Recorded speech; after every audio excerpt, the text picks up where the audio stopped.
सुप्रभात। Good morning. कैसे हैं आप सभी लोग?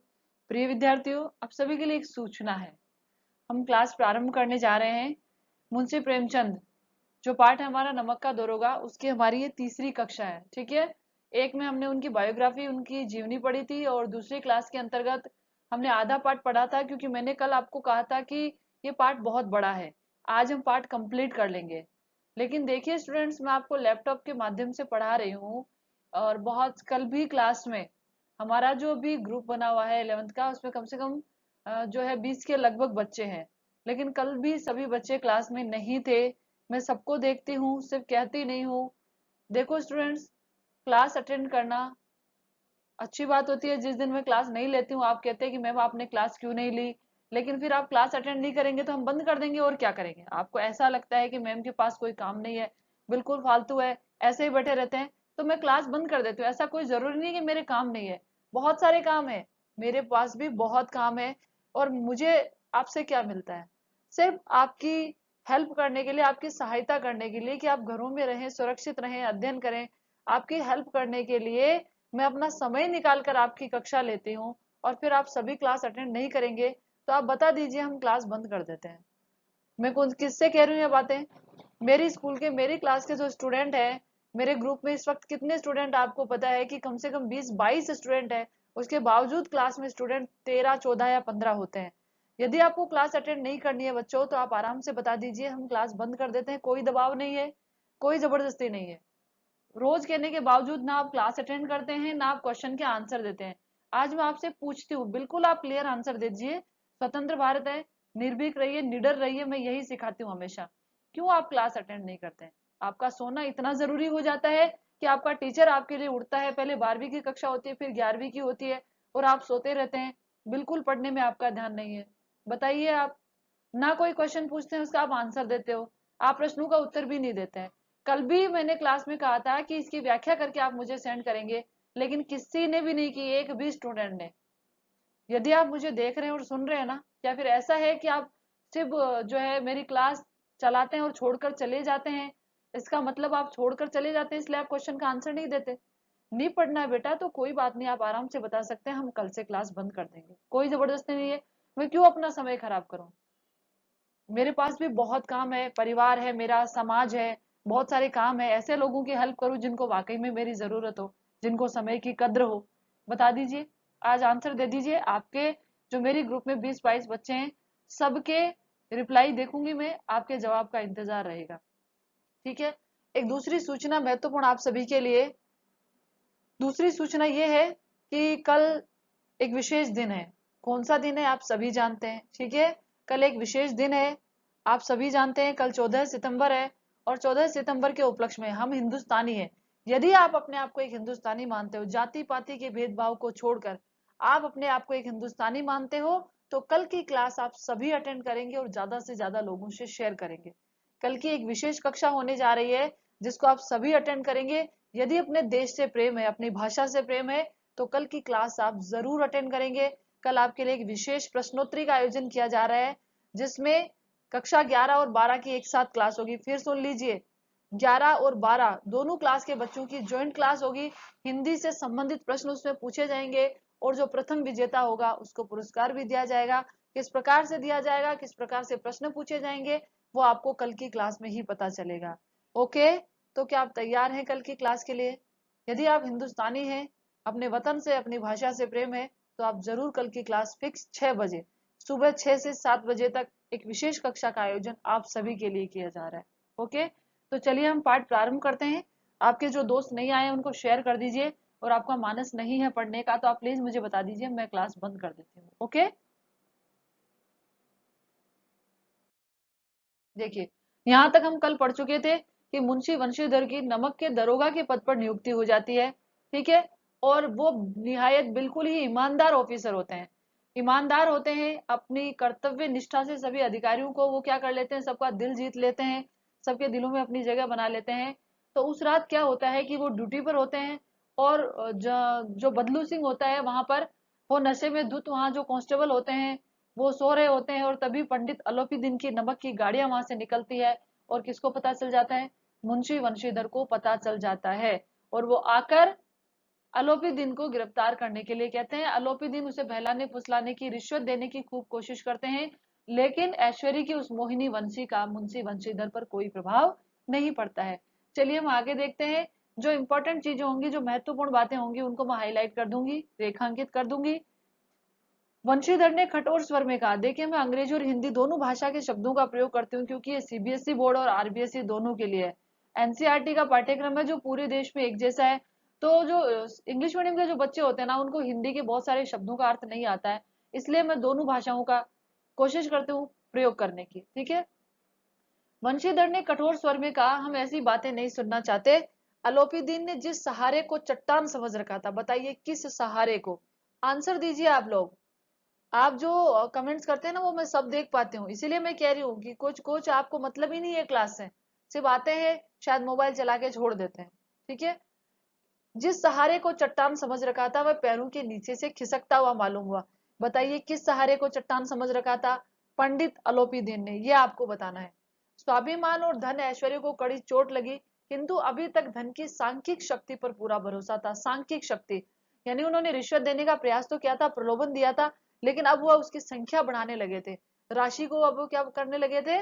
रिश्वत की राशि को बढ़ाने लगे थे। देखो बच्चों, आपको डांटना मुझे बिल्कुल अच्छा नहीं लगता, आप ये अच्छे से जानते हैं, है ना? आप मुझसे पहले भी पढ़ चुके हैं। आपको डांटना मुझे बिल्कुल अच्छा नहीं लगता। आपकी क्लास मेरी सबसे अच्छी क्लास है, बच्चे हैं जो मुझे बहुत प्रिय होते हैं, लेकिन ये तो गलत बात है ना कि हम आपके लिए इतनी मेहनत करते हैं और आप सभी क्लास भी अटेंड नहीं करते हैं। जो क्लास अटेंड नहीं करते हैं, मैंने ए सेक्शन में पढ़ाया, जो बी सेक्शन के भी कुछ बच्चे जुड़े हुए हैं। देखो बेटा, आप क्लास अटेंड नहीं करोगे, मेरे कोई नुकसान भी नहीं है, कोई फायदा भी नहीं है, लेकिन आप घर बैठे हुए भी आपके लिए कोई टीचर इतनी मेहनत कर रहा है और आप क्लास अटेंड नहीं करते, तो ये मेरे हिसाब से तो बिल्कुल अच्छी बात नहीं है। यदि आपको अपने टीचर की जरा भी रेस्पेक्ट है और आपको कद्र है कि वो आपके लिए इतनी मेहनत करते हैं, तो आप सभी क्लास अटेंड करें और अपने दोस्तों से शेयर करें। अपने मुख्तार से बोला, लाला जी 1,000 के नोट बाबू साहब को भेंट करो। मुख्तार का मतलब होता है सेवक, जो उनके साथ में थे ना, अलोपीदीन के साथ, बहुत पैसे वाले थे, उनके साथ बहुत सारे सेवक थे। ठीक है। तो कहते हैं कि बाबू साहब को 1,000 रुपए के नोट भेंट करो। तो सोचिए वो राशि कितनी होगी उस समय। आप इस समय भूखे सिंह हो रहे हैं। भूखा शेर होना और भी अधिक खतरनाक होता है। ये अलोपीदीन ने किसके लिए कहा है बच्चों? अलोपीदीन ने किसके लिए कहा है? अलोपीदीन ने यह मुंशी वंशीधर के लिए कहा है। वंशीधर ने गर्म होकर कहा, 1,000 नहीं, 1,00,000 भी मुझे सच्चे मार्ग से नहीं टिका सकता है। देखिए आगे क्या होता है। देखो, आपको जहां नहीं समझ में आएगा, जो लगेगा समझाना चाहिए, वो मैं बता दूंगी। ठीक है। धर्म की इस बुद्धिहीन दृढ़ता, धर्म की इस बुद्धिहीन दृढ़ता, बुद्धिहीन दृढ़ता किसको मान रहे हैं अलोपीदीन? कि वंशीधर अपनी जिद पर अड़े हुए हैं। देव दुर्लभ त्याग पर मन बहुत झुंझलाया। किसका? अलोपीदीन का। ये देवता जैसा दुर्लभ त्यागी तो है कि सामने लक्ष्मी खुद चलकर आ रही है और मुंशी वंशीधर 1,000 रुपए के नोटों की उस समय की राशि को भी ठुकरा रहे, कितनी ज्यादा होगी वो, तो उनका मन बहुत झुंझलाया। किसका? अलोपीदीन का। अब दोनों शक्तियों में संग्राम होने लगा। दोनों शक्तियां कौन सी है? दोनों शक्तियां किसकी बात हो रही है यहाँ पर? धन की और धर्म की। धर्म और न्याय का प्रतीक है मुंशी वंशीधर, धन ऐश्वर्य प्रतिष्ठा का प्रतीक कौन है यहाँ पर? अलोपीदीन। दोनों के बीच में युद्ध होने लगा, मतलब वाक युद्ध होने लगा। ठीक है। धन ने उछल उछल कर आक्रमण करने शुरू किए। 1 से 5, 5 से 10, 10 से 15, 15 से 20,000 नौबत पहुंच गई। उस समय में 20,000 रुपए कितने होते थे आप अच्छे से जान सकते हैं। किंतु मैंने क्या कहा था? मुंशी प्रेमचंद ने 7 रुपए मासिक पर भी नौकरी की हुई है, 20 रुपए के ऊपर भी नौकरी की है, तो ये तो 20,000 की बात हो रही है। तो बच्चों सोचो कि कितने पैसे होंगे। किंतु धर्म अलौकिक वीरता के साथ इस बहुसंख्यक सेना, किसकी? धन की सेना, धन की इस बहुसंख्यक सेना के सामने अकेला पर्वत की भांति अटल और अविचलित रहा। और आज भी जो ईमानदार लोग होते हैं ना, उन पर लाखों करोड़ों रुपए का की कोई प्रभाव नहीं पड़ता है।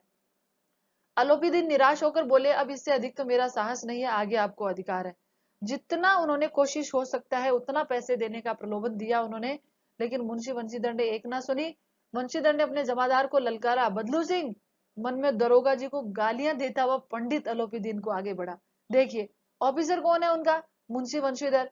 और बदलू सिंह गालियां भी मन में किसको दे रहा है? मुंशी वंशीधर को। और अलोपीदीन को गिरफ्तार किया क्योंकि वह ड्यूटी पर था, उसकी मजबूरी थी उनको गिरफ्तार करना। और गालियां वो इसलिए दे रहा था क्योंकि उसको पता है कि वो किससे पंगा लेने जा रहा है। उनको पता था कि वापस छूट जाएगा तो कहीं गिरफ्तार करने के चक्कर में मेरी नौकरी भी ना चले जाए। ठीक है। पंडित जी घबराकर 2-3 कदम पीछे हट गए, क्योंकि उनके साथ ये पहली बार हो रहा था। कब हो रहा था? पहली बार हो रहा था। पीछे हट गए, अत्यंत दीनता से बोले, बाबू साहब ईश्वर के लिए मुझ पर दया कीजिए, मैं 25,000 पर निपटारा करने को तैयार हूँ। 20 से किस पर आ गए? 25,000 पर। और कहा कि बाबू साहब मुझ पर दया कीजिए, जो आज तक जिसका लक्ष्मी पर अखंड विश्वास था कि मैं पैसे के बल पर किसी को यूं मिट्टी में मिला सकता हूँ, चींटियों की तरह कुचल सकता हूँ, आज वो गिड़गिड़ाकर भीख मांग रहा था एक ईमानदार ऑफिसर से। असंभव बात है। फिर कहा 30,000 किसी तरह भी संभव नहीं है। क्या 40,000 पर भी नहीं? 40,000 पर भी नहीं, 40 लाख पर भी असंभव है। बदलू सिंह, इस आदमी को अभी हिरासत में लो, मैं एक शब्द भी नहीं सुनना चाहता हूँ। धन ने धर्म धर्म ने धन को पैरों तले कुचल डाला। आलोपी दिन ने एक हष्टपुष्ट मनुष्य को हथकड़ियां लिए हुए अपनी ओर आते हुए देखा। चारों ओर निराश और कातर दृष्टि से देखने लगा, बड़ी दयनीय दृष्टि से पंडित आलोपी दिन देखने लगे। इसके बाद एकाएक मूर्छित होकर गिर पड़े। देखो, बिहारी ने एक दोहा लिखा था, आपके 9th क्लास में था। अ, कमल कमल जो होता है वह जल में खिलता है, लेकिन जब उसको जल से अलग कर दिया जाए तो वह क्या हो जाता है? बिल्कुल मुरझा नहीं जाता है, जड़ समेत नष्ट हो जाता है। ठीक यही स्थिति धनवान व्यक्तियों की होती है। उनको अपनी धन प्रतिष्ठा पर बड़ा भरोसा था, लेकिन आज पहली बार जब वो गिरफ्तार हो रहे थे, उनको पता था कि आज मेरी इज्जत मिट्टी में मिल जाएगी। उनका धन काम नहीं आया, इसलिए वो मूर्छित होकर गिर पड़े। अब देखिए, ध्यान से देखिएगा, यहाँ पर बहुत इंपॉर्टेंट चीज है। दुनिया सोती है पर दुनिया की जीभ जागती है। सवेरे देखिए तो बालक वृद्ध सबके मुंह से यही बात सुनाई देती है, जिसे देखिए वह पंडित जी के इस व्यवहार पर टीका टिप्पणी कर रहा है। निंदा की बौछारें हो रही है, मानो संसार से अब पापी का पाप कट गया हो।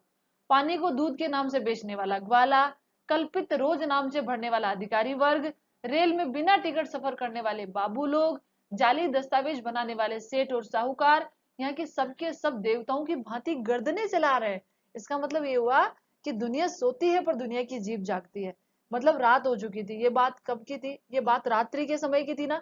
रात्रि में ये क्रियाकलाप घटित हुआ था, लेकिन दिन, आधी रात्रि तो निकल चुकी थी। और कुछ समय बाद जैसे ही सूर्योदय हुआ, मतलब रातों रात दुनिया सो रही है। रात्रि का समय सोने के लिए होता है, लेकिन दुनिया की जीभ जागती है। लोगों को देखे, रातों रात वो खबर पूरे शहर में आग की तरह फैल गई, यानी बहुत तेज गति से फैल गई। अब ये जो जो नाम बताए ना, सब रिश्वतखोर है, सब कालाबाजारी करते हैं। लेकिन आज पंडित जी जब गिरफ्तार हुए तो ऐसे गर्दनें चला रहे हैं, का मतलब हुआ कि ऐसे कमेंट्स कर रहे हैं जैसे वो तो दूध के धुले हुए हो, 100 चूहे खा के बिल्ली हज को चली, जैसे बाकी सबके सब ईमानदार हो। अपन मार्केट में भी तो यही होता है। अपने समाज में देखिए, अपने घर की तरफ कोई झांकने, वो राजिया ने भी तो कहा है ना, राजिया का 12th क्लास में एक दोहा है, सोठा है, उसको देखिए कि डूंगर बढ़ती डूंगर पर, पहाड़ पर लगी हुई आग सबको दिखाई देती है, लेकिन अपने पैरों में लगी हुई दिखाई नहीं देती है। आज आप देख लिए, पड़ोसी की बेटी बेटे पर टिप्पणी करने के लिए हर कोई तैयार रहता है, लेकिन अपने बेटे बेटी किसी को दिखाई नहीं देते हैं। दूसरों के ऊपर कमेंट्स, यदि कोई रिश्वत के आरोप में पकड़ा जाता है ना, तो उस पर ऐसे कमेंट्स करते हैं जैसे उन्होंने तो कभी रिश्वत ली नहीं हो। लेते हुए जो कमेंट्स करते हैं ना, वो गलत बात है। जो रिश्वत नहीं ले वो तो फिर भी कमेंट्स नहीं करते हैं, ऐसे कहते हैं कि ऐसा नहीं करना चाहिए। तो आज सब उसके ऊपर क्या कर रहे थे? व्यंग कर रहे थे। जब दूसरे दिन पंडित आलोपी दिन अभियुक्त होकर कांस्टेबलों के साथ हाथों में हथकड़ियां, हृदय में ग्लानि और शोभ भरे लज्जा से गर्दन झुकाए हुए अदालत की ओर चले, तो सारे शहर में हलचल मच गई। बेलू में कदाचित आंखें इतनी व्यग्र न होती होंगी। भीड़ के मारे छत और दीवार में कोई भेद नहीं रहा। देखिए आप, भीड़ के मारे छत और दीवार में कोई अंतर शेष नहीं रहा। मतलब जब पंडित जी को ले जा रहे थे, तो रास्ते में जो दीवार और छत होती है, उसमें इतने ज्यादा संख्या में लोग शामिल हो गए कि पता नहीं चल रहा था कि दीवार कहाँ है और छत कहाँ है, क्योंकि पहली बार ऐसा नजारा जो देखने को मिल रहा था। आप देखिए, राम रहीम को गिरफ्तार किया गया, डेरा सच्चा सौदा, नाम सुना है ना आपने? राम रहीम को गिरफ्तार किया गया था। उसके समर्थन में लाखों लोग सड़क पर उतर आए थे कि हमारे बाबा राम रहीम को छोड़िए।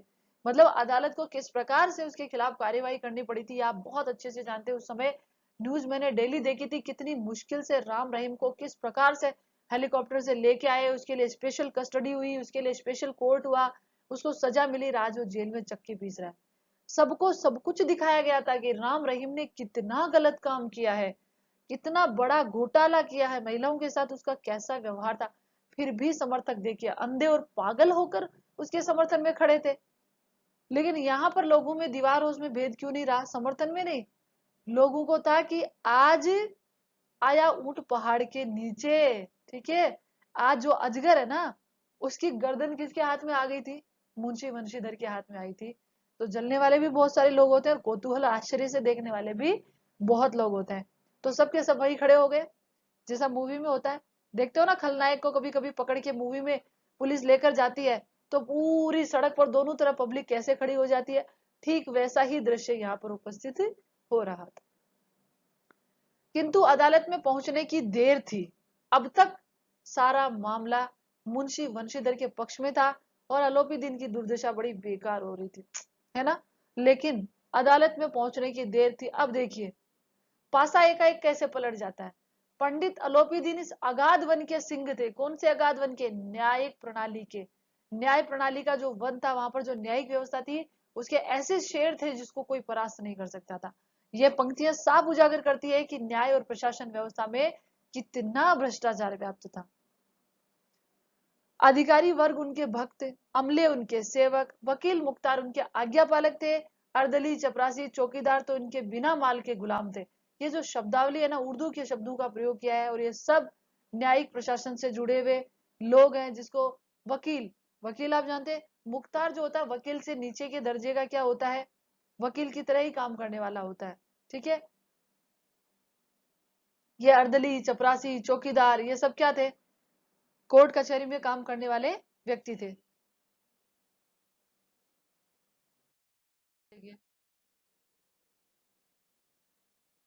आलोपी दीन को देखते ही चारों ओर से दौड़ पड़े। सभी लोग विस्मित हो रहे थे, इसलिए नहीं कि आलोपी दीन ने एक कर्म क्यों किया। ध्यान से देखिए, वहां पर कोर्ट में जितने लोग थे ना, उनको ये आश्चर्य नहीं हो रहा था कि आलोपी दीन ने कर्म क्यों किया, बल्कि इसलिए कि वह कानून के पंजे में कैसे आए। देखिए मतलब आप स्थिति देखिए, आप कैसी हो चुकी थी, कैसी व्यवस्था को उजागर किया है कि इस चीज की टेंशन थी उन्हें कि काम कैसा भी करे लेकिन ये आलोपी दिन के पंजे में किस प्रकार से आए, ये टेंशन लोगों को हो रही थी।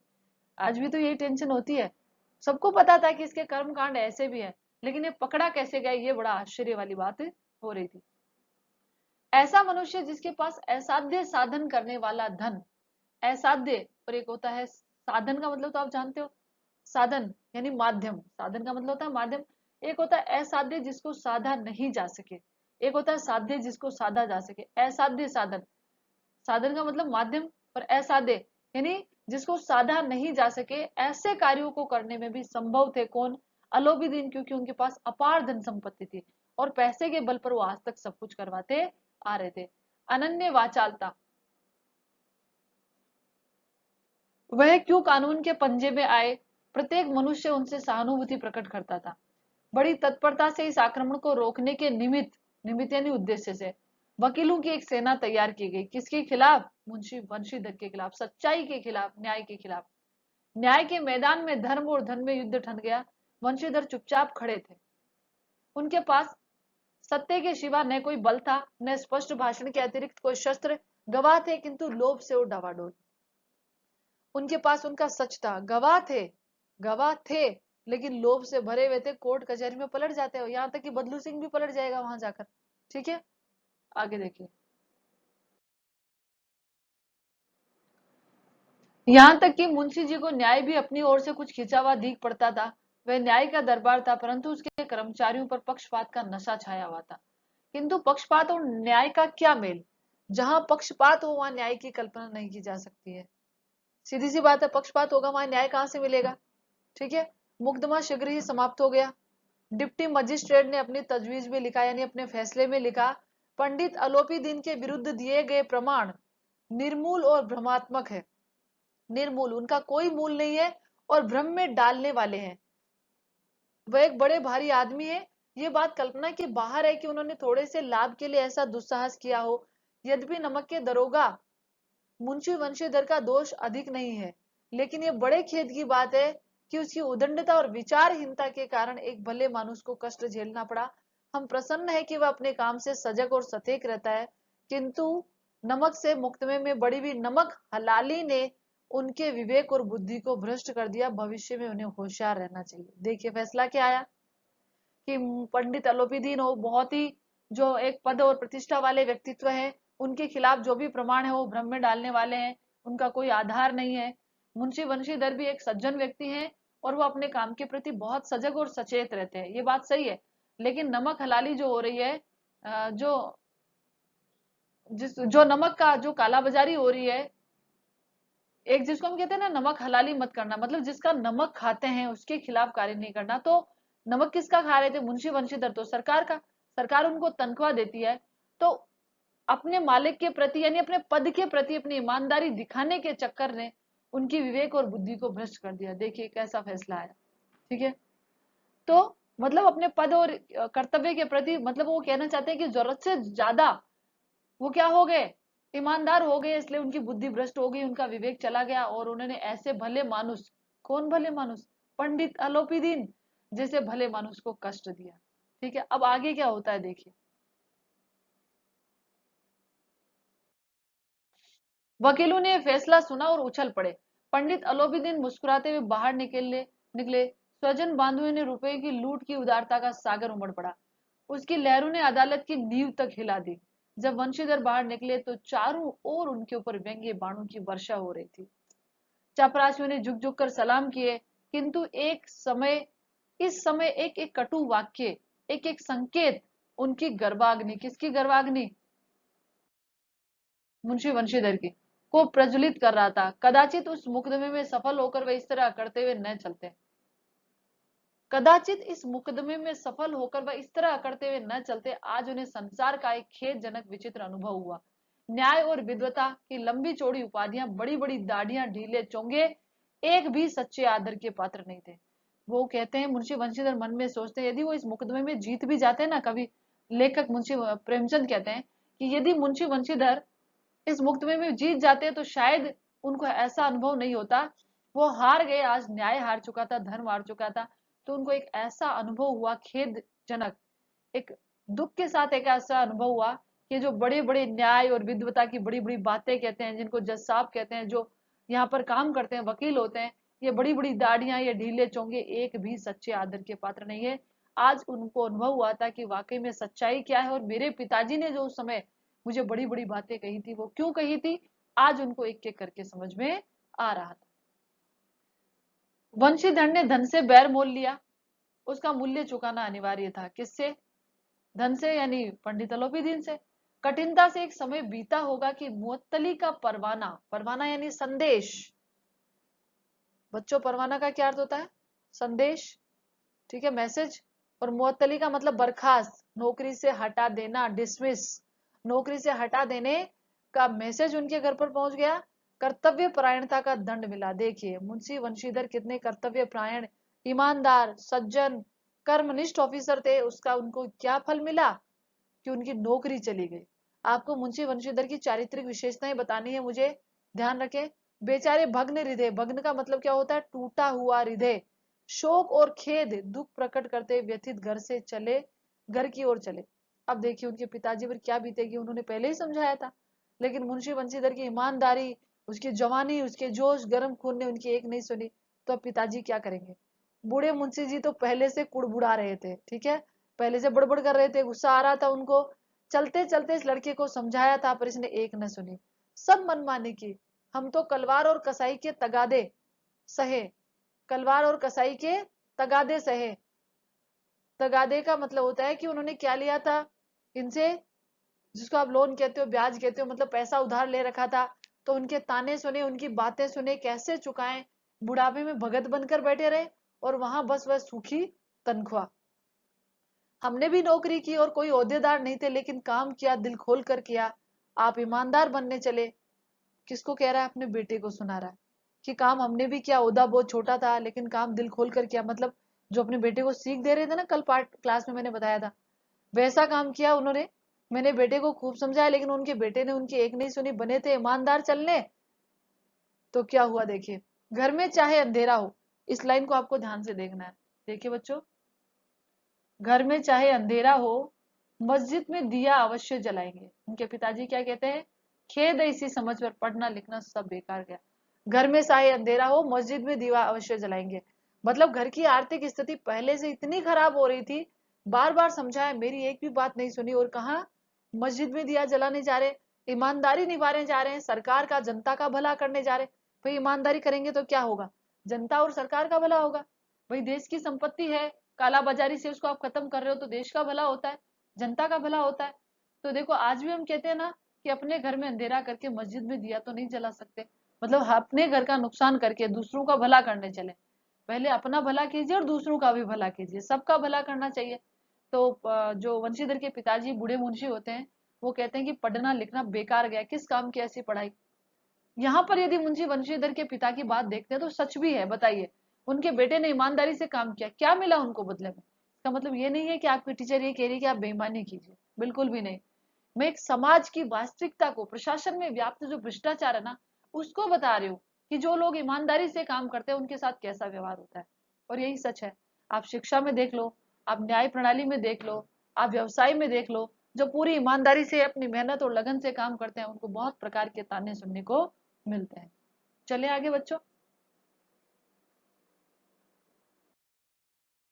मस्जिद में अवश्य दिया जलाएंगे, खेद है ऐसी समझ पर, पढ़ना लिखना सब अकारत। अकारत का मतलब बेकार गया। ठीक है, बूढ़े मुंशी कहते हैं। इसके थोड़े ही दिनों बाद जब मुंशी वंशीधर इस दुरावस्था में घर पहुंचे, मुंशी वंशीधर घर आते हैं, बूढ़े पिताजी ने समाचार सुना तो सिर पीट लिया। उसके बूढ़े पिताजी उससे माथा पीटा, यानी उनको सिर पीट लेना क्या है, एक मुहावरा है। सिर पीट लेना, सिर धुनना, मतलब बहुत दुखी हुए, बहुत रोना धोना घर में हुआ। बोले जी चाहता है कि तुम्हारा और अपना सिर फोड़ दूं। किसको कहा? अपने बेटे मुंशी वंशीधर को। बहुत देर तक पछता पछता कर हाथ मलते रहे, क्रोध में कुछ कठोर बातें भी कही। यदि वंशीधर वहां से टल नहीं जाते, यदि चले नहीं जाते ना, तो बूढ़े मुंशी का क्रोध विकट रूप धारण करता। वृद्धा माता को भी दुख हुआ। जगन्नाथ और रामेश्वरम की जो यात्रा करने की कल्पना की थी वो मिट्टी में मिल गई। उसने सोचा था मेरा बेटा दरोगा बन गया, मैं तो जगन्नाथपुरी और रामेश्वर की यात्रा करूंगी, वो सारी कल्पनाएं मिट्टी में मिल गई। पत्नी ने तो कई दिनों तक सीधे मुंह बात तक नहीं की, आराम से बात तक नहीं की। क्यों? नौकरी जो चली गई थी। ठीक है, चलते हैं आगे। इस प्रकार एक सप्ताह बीत गया। संध्या का समय था, नौकरी चली गई थी मुंशी बंशीधर की। एक सप्ताह का समय हो चुका था, संध्या काल का समय था।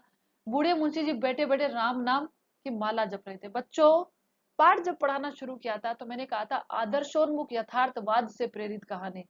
तो यहां तक जो हमने पढ़ा वो यथार्थ है, एक कड़वा सच, एक नग्न सच। लेकिन जैसा मुंशी प्रेमचंद ने कहा है कि यदि मैं इस कहानी को यहाँ पर समाप्त कर देता तो मनुष्य का मनुष्यता से विश्वास उठ जाता, लोग ईमानदारी सच्चाई का साथ देने से डरते। तो उन्होंने यहाँ पर क्या किया? आदर्श का समावेश कर दिया। कैसे? पंडित अलोपीदीन का हृदय परिवर्तित हो जाता है। आगे क्या होता है वो देखिए कहानी में। लेकिन अक्सर ऐसा होता नहीं है। ऐसे नौकरी चली जाती है, ऐसे लोगों का कहाँ हृदय परिवर्तन होता है? लोगों को लोगों की जान लेने में तो दया नहीं आती है, तो ये तो नौकरी की बात है। ठीक है, तो यहाँ तक था आदर्श। अब सॉरी, यथार्थ। और अब क्या आने वाला है कि आदर्श कैसा है। तो अब आदर्श देखिए, इसलिए कहानी का नाम क्या है? किससे प्रेरित है? आदर्शोन्मुख यथार्थवाद, आदर्श की ओर उन्मुख यथार्थ। ठीक है। किसी समय उनके द्वार पर सजा हुआ रथ आकर रुका, हरे और गुलाबी पर्दे, पछैया बैलों की जोड़ी। ये बैलों की एक जाति होती है, पछैया बैल, जो कि श्रेष्ठ बैलों की एक जोड़ी होती है। उनकी गर्दनों में नीले धागे, सिंगे पीतल से जड़ी हुई, कई नौकर लाठियां कंधों पर साथ रखे हुए। सोचिए क्या ठाट बाट थे उस जमाने में मुंशी पंडित अलोपीदीन के, कि उनके जो बैल थे ना वो भी सुसज्जित होकर चलते थे, बिल्कुल आभूषण आभूषण पहन के चलते थे। मुंशी जी आगवानी को दौड़े, मुंशी जी, बूढ़े मुंशी जी आगवानी करने के लिए दौड़े। देखो तो पंडित अलोपीदीन है, झुककर दंडवत की और लल्लो चप्पो की बातें करने लगे। बूढ़े मुंशी की बात हो रही है ये, मतलब मुंशी वंशीधर के पिताजी की। हमारा भाग्य उदय हुआ जो आपके चरण इस द्वार पर आए, आप हमारे पूज्य देवता हैं, अब आपको कौन सा मुंह दिखाएं। मुंह में तो कालिक लगी हुई है, किंतु क्या करें, लड़का अभागा है, कपूत है, नहीं तो आपसे क्यों मुंह छिपाना पड़ता। ईश्वर चाहे निसंतान रखे पर ऐसी संतान किसी को नहीं दे। देखिए अब पिताजी अपने बेटे के बारे में क्या क्या कह रहे हैं। पंडित अलोपीदीन जब घर आकर रुके तो अपने बेटे के बारे में ऐसी ऐसी बातें कह रहे हैं वो। और कह देते हैं लोग, ऐसी बातें कह देते हैं, इतनी बड़ी नमक के दरोगा का पद जो छोड़ दिया था ईमानदारी के चक्कर में। ठीक है, और जिसको कहते हैं ना, जिसकी लाठी उसकी भैंस, डर के मारे कह देते, बेचारे डर के मारे। उनको पता है कि अलोपीदीन की पद और प्रतिष्ठा कितनी बड़ी थी, डर के मारे नहीं कहेंगे तो क्या करेंगे। उन्होंने सोचा कहीं ये हमको यहाँ पर भी सजा देने तो नहीं आए हैं। अलोपीदीन ने कहा नहीं भाई साहब, ऐसा ना कहिए, अब देखिए आप, अलोपीदीन, बिल्कुल उनका तो हृदय ही बदल गया। भाई साहब, भाई साहब ऐसा नहीं कहिए। मुंशी जी ने चकित होकर कहा, ऐसी संतान को और क्या कहूं, ऐसी संतान को और क्या कहूं। जबकि उनको फक्र फील होना चाहिए कि उनकी संतान ऐसी है जो इतने व्यक्ति के सामने भी झुकी नहीं। अलोपीदीन ने वात्सल्यपूर्ण स्वर में कहा, कुल तिलक और पुरुषों की कीर्ति उज्जवल करने वाले संसार में कितने धर्मपरायण मनुष्य ऐसे हैं जो धर्म पर अपना अर्पण कर सके। देखिए शब्द पंडित अलोपीदीन के, जो कभी ये सोचा करते थे कि धन के बल पर सबको झुकाया जा सकता है। इसी को कहते हैं आदर्शोन्मुख यथार्थवाद। कि कुल का तिलक, आपका बेटा तो आपके कुल का तिलक है। तिलक मस्तक पर लगाया जाता है जो हमारी शोभा होता है। तो आपका बेटा तो आपके कुल का तिलक है, पुरुषों में कीर्ति उज्जवल करने वाला है। ऐसे धर्म परायण, ऐसे धर्म पर जान लुटाने वाले मनुष्य संसार में बिरले पैदा होते हैं। कौन कह रहा है? पंडित अलोपीदीन कह रहा है। देखिए आगे,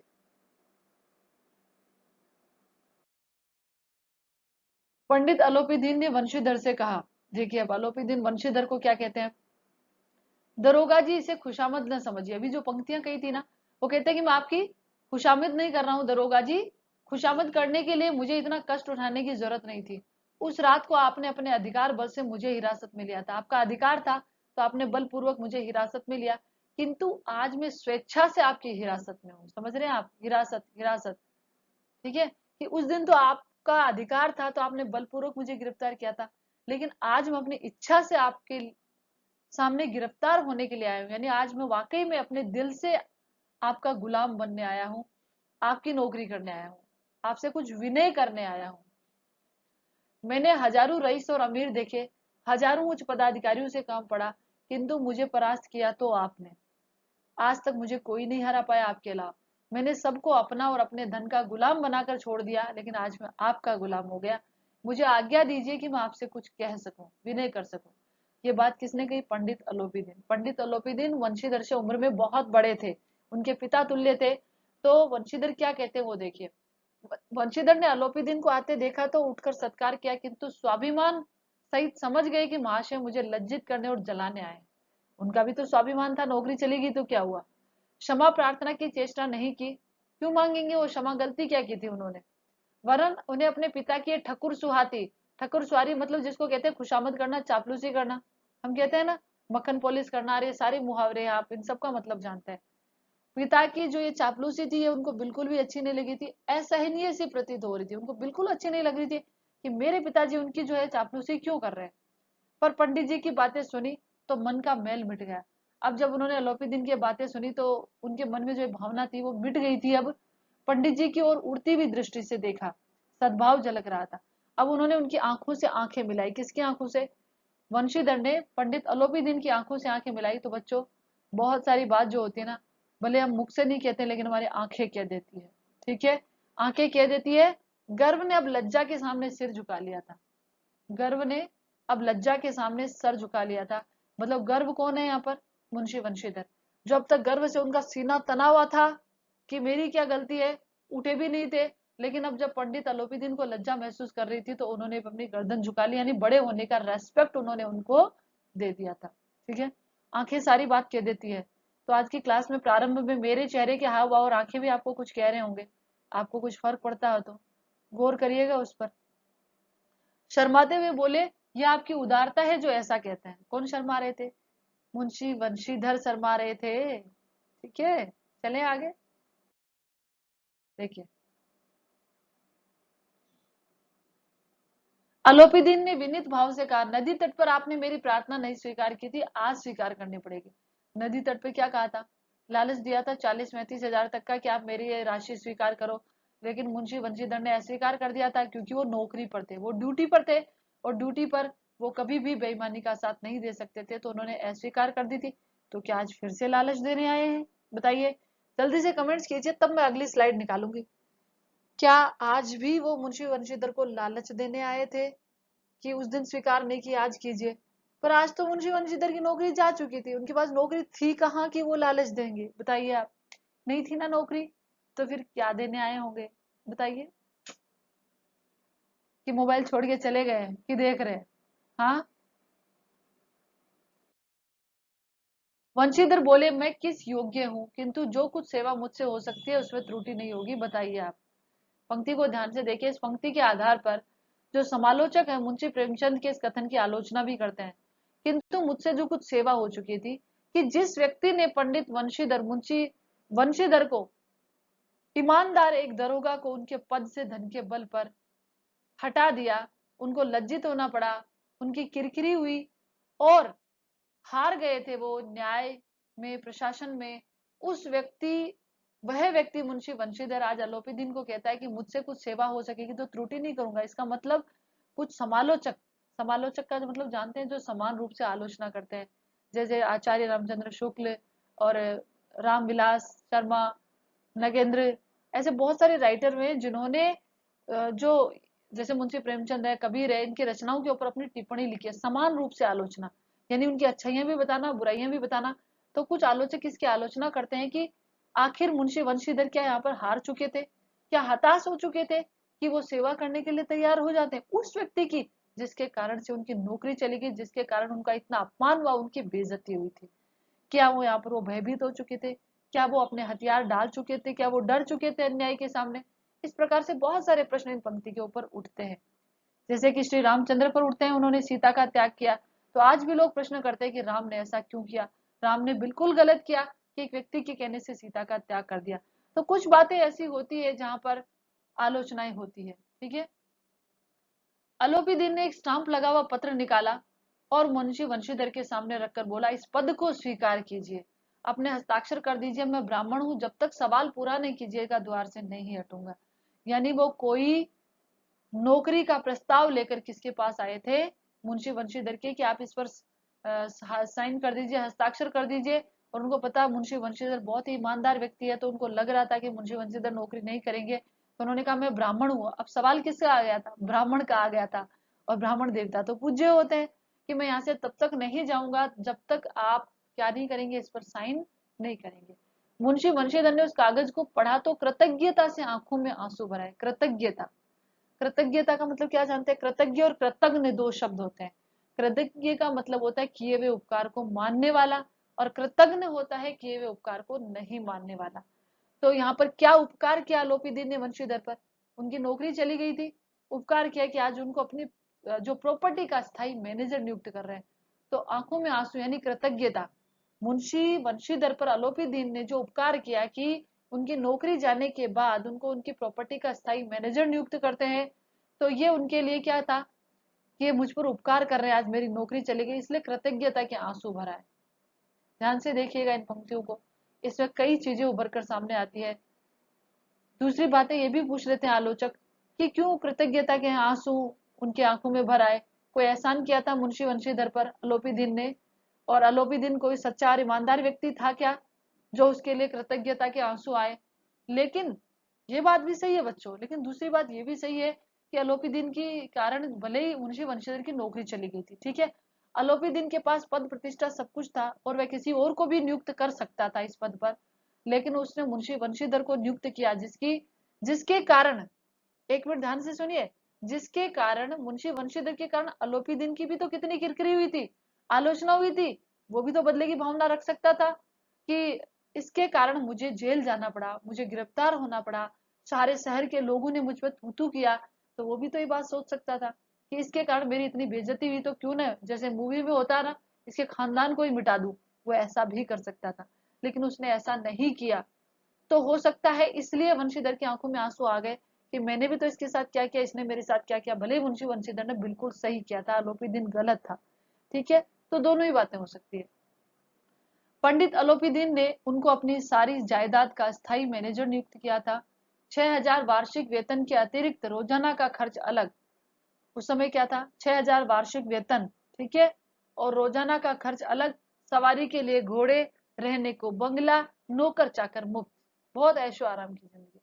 कंपित स्वर में बोले पंडित जी, मुझ में इतनी सामर्थ्य नहीं है कि आपकी उदारता की प्रशंसा करूं, किंतु मैं इस पद के योग्य नहीं हूं। ये कौन कहता है? मुंशी वंशीधर कहता है। क्यों नहीं है वो योग्य? कितने ईमानदार ऑफिसर है वो, लेकिन फिर भी वो कहते हैं। देखिए कहते हैं तो कहते हैं। चलिए आगे देखते हैं। अलोपीदीन ने हंसकर कहा, मुझे इस समय एक अयोग्य मनुष्य की ही जरूरत है। मुस्कुराते हुए कहा, नहीं, मुझे आप जैसे ही मनुष्य की आवश्यकता है। वंशीधर ने गंभीर भाव से कहा, यूं तो मैं आपका दास हूँ, यूं तो मैं आपका दास हूँ। आप जैसे कीर्तिमान सज्जन पुरुष की सेवा करना मेरे लिए सौभाग्य की बात है, किंतु मुझ में न विद्या है, न बुद्धि, न वह स्वभाव है जो इन त्रुटियों की पूर्ति कर देता है। ऐसे महान कार्य के लिए एक बड़े मर्मज्ञ अनुभवी मनुष्य की जरूरत है। यानी मुझ में बुद्धि नहीं है, भाई मैं तो वही ईमानदार व्यक्ति हूँ। कहने को ये भी हो सकता है मैं तो वैसा ही हूँ जैसा मैंने उस समय किया था। तो ये जो मेरे अंदर कमियां हैं, मतलब अपनी ईमानदारी को अपनी कमी मान रहे हैं, या फिर ये उनका बड़प्पन है कि मैं इसमें सुधार नहीं कर सकता, मुझे इतनी बुद्धि इतनी विद्या नहीं है। आपके इतनी बड़ी जायदाद को, संपत्ति को, आपके इस कारोबार को चलाने के लिए किसी अनुभवी व्यक्ति की आवश्यकता है। ठीक है। और देखिए, बट ये जो शब्द है ना, कीर्तिमान सज्जन पुरुष, कुछ ज्यादा नहीं लग रहा बच्चों? बताइए, देखिए कमेंट्स करके बताइए। देखो, यदि आप मेरी क्लास देखते हैं ना, तो आपको कमेंट्स करना चाहिए। मैं आपको ठीक वैसे ही पढ़ाना चाहती हूँ जैसे हम क्लास में, सिर्फ मैं ही बोलती रहूं ये अच्छी बात नहीं। देखिए, कीर्तिवान और सज्जन। कीर्तिवान तो समझ लिया कि कीर्ति उनकी दूर दूर तक उनके पद प्रतिष्ठा सम्मान पैसे के कारण था, पद के कारण था। पर सज्जन पुरुष वो कहाँ से हो गए? सज्जन पुरुष तो नहीं थे। एक नंबर के काला बाजार, जो काला बाजारी करने वाले, जो है लोगों के का शोषण करने वाले। लेकिन शायद इसलिए सज्जन पुरुष कहा है कि मुंशी बंशीधर ने उनको गिरफ्तार किया, उनको जेल ले गए, उन समाज के और देश बाजार के लोगों ने उन पर थू थू किया, उनकी कितनी बेइज्जती हुई, फिर भी वो मुंशी बंशीधर के पास प्रस्ताव लेकर आए, शायद इसलिए सज्जन पुरुष कहा होगा। आलोपी दीन ने कलम दान से कलम निकाली और उसे वंशीधर के हाथ में देकर बोले, ने मुझे विद्वता की चाह है। ध्यान से देखिए, अब ये यहां से लेकर क्या करनी है आपको, व्याख्या करनी है। ये एग्जाम में भी पूछ लेते हैं, यहां से लेकर पूरा यहाँ तक ये। ठीक है। तो लोपीदीन कहते हैं कि ना तो मुझे विद्वान व्यक्ति चाहिए, ना जिसको ज्यादा अनुभव हो वो चाहिए, ना जो मर्मज्ञ हो, यानी हर एक चीज को बारीकी से मर्म से समझने वाला हो, मुझे ऐसे व्यक्ति की आवश्यकता नहीं है।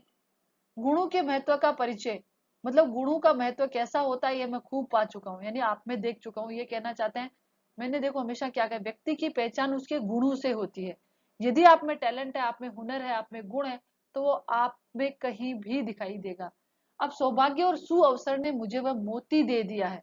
सौभाग्य, मेरा भाग्य है ऐसा कि आप मुझे मिले। सुअवसर, और अवसर कैसा हुआ कि यदि वहां नदी के ऊपर आपने मुझे गिरफ्तार नहीं किया होता तो शायद मैं इस महत्व को कभी नहीं जान पाता। मोती या वंशीधर को कहा गया है, क्यों कहा गया है? उनकी ईमानदारी, कर्तव्यनिष्ठता, सच्चाई के कारण उन्हें मोती कहा गया है। जिसके सामने योग्यता और विद्वता की चमक फीकी पड़ जाती है। कलम लीजिए, अधिक सोच विचार न कीजिए, दरख्वास्त कर दीजिए, दस्तखत कर दीजिए। परमात्मा से यही प्रार्थना है कि वह आपको, अब ध्यान से देखिए, सदैव नदी के किनारे वाला बेमुरवत उद्दंड, कठोर परंतु धर्मनिष्ठ दरोगा बनाए रखे। मैं ईश्वर से दुआ करता हूँ कि आप सदैव वही नदी के किनारे वाले बेमुरवत, बेमुरवत का मतलब होता है निडर निर्भीक, जिस पर भावनाओं का कोई असर नहीं होता, जिसके कर्तव्य पर उसकी भावनाएं कभी हावी नहीं होती है। उदंड थे कि उदंडता कर रहे थे, लेकिन ऐसा धर्मनिष्ठ, अपने कर्तव्य पथ पर अडिग रहने वाला दरोगा बनाए रखे। यदि दूसरे अर्थों में देखें ना बच्चों, तो वो इसलिए भी प्रार्थना कर सकते हैं, ईमानदार होंगे तभी तो उनकी प्रॉपर्टी को ईमानदारी से चलाएंगे, उनके कारोबार को ईमानदारी से चलाएंगे।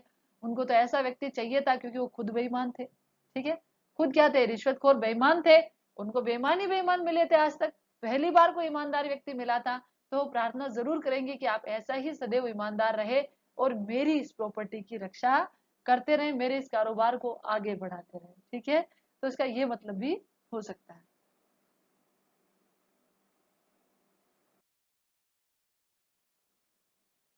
वंशीधर की आंखें डबडबा आई।